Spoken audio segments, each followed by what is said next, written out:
First time seeing me.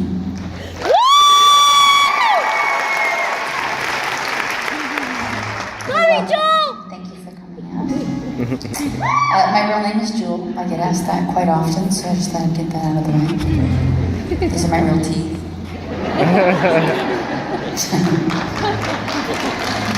Oh yeah. They've become like a mascot. I actually had some fans in Japan have their teeth surgically altered to get a snackle. That was cool. It's a pretty high compliment, really.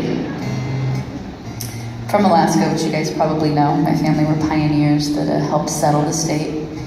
I moved out when I was young. I was about 15.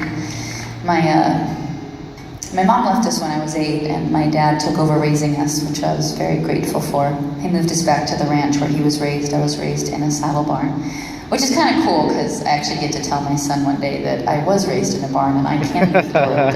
You, however, young man, cannot. That's good. I haven't gotten to use it yet, but I've been practicing, as you can see. That's awesome. My dad handled the stress by drinking. He became abusive when I started probably about age 8 or 9. And so I decided to move out at 15. I had a little cabin in the woods. And I knew that statistically girls like me end up repeating what we were raised around. Whether you're a boy or a girl, really. You just repeat the cycle. In my book, I call it emotional English. We're all raised with an emotional language, and even if you don't like it, unless you learn a new language, you're going to speak the one you were raised with. And that was the case for my dad.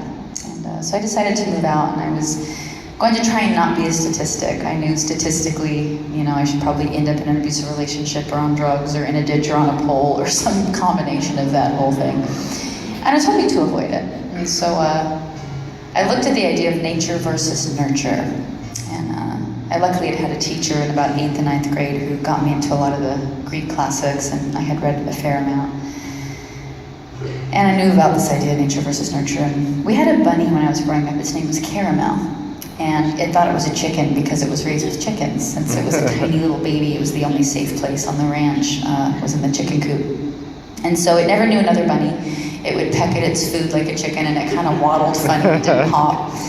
And when it grew up, it actually would lay on the hens' nests and hatch eggs for them, which was pretty cute to see a giant caramel chubby bunny with little baby chickies peeping up out of the sides of it. When YouTube was around, I think I would have struck gold. Did they give like awards? I think I would have gotten one.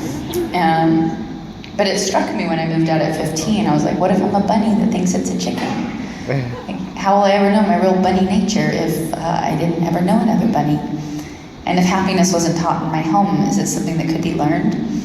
And so I decided to